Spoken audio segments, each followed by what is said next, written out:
അധ്യാപനം അടിച്ചു താഴെയിട്ട് കുട്ടികൾ, അധ്യാപനം എണീറ്റ് കുട്ടിയെ അടിച്ചു.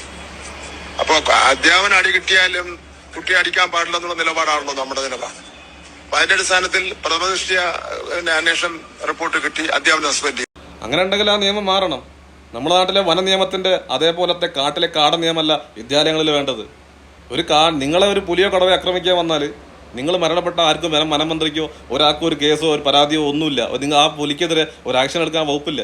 നേരെ മറിച്ച് ആ പുലിക്ക് നിങ്ങളൊന്ന് തടയാൻ ശ്രമിച്ചാൽ ആ പുലിക്ക് ദേഹത്ത് ഒരു പോറൽ പറ്റിയാൽ മതി, നിങ്ങൾ ജയിലിൽ കിടക്കും. അതാണ് കാട്ടിലെ കാട നിയമം. മനുഷ്യരുണ്ടാക്കി വെച്ചതാണ് മൃഗങ്ങൾക്ക് വേണ്ടിയിട്ട്. അതുപോലത്തെ നിയമമാണ് വിദ്യാലയത്തിൽ ഉണ്ടാക്കി വെച്ചിരിക്കുന്നത്.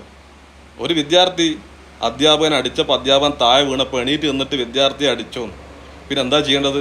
പൊടി തട്ടിങ്ങായിട്ട് മിണ്ടാണ്ട് വീട്ടിൽ പോവേ? അടിക്കേണ്ടവനൊക്കെ അടിച്ച് തന്നെ വളർത്തണം, ശാസിക്കേണ്ടവനെ ശാസിക്കണം. അങ്ങനെ ആ മക്കളെ വളർത്തേണ്ടത്. അത് ചെയ്യാത്തതിൻ്റെ ഫലം ഇന്ന് സമൂഹം അനുഭവിക്കുന്നത്. സത്യം പറഞ്ഞാൽ കാട്ടിലെ നിയമം അല്ല വിദ്യാലയത്തിൽ വേണ്ടത്. നിയമം മാറ്റണമെങ്കിൽ അത് മാറ്റാൻ തയ്യാറാണോ? അല്ലാതെ അധ്യാപകൻ മക്കൾ വിദ്യാർത്ഥികൾ അടിക്കുമ്പോൾ ആ അടി വാങ്ങി പുറകെ പോവുക, എന്നിട്ട് പിറ്റേന്ന് പിന്നെ പോയി അറിവ് പറഞ്ഞു കൊടുക്കുക, പിറ്റേന്നും അടിക്കുക, അടി കൊള്ളുക, വീട്ടിൽ പോവുക. എന്തായത് വെള്ളരിക്കാൻ പറ്റണം?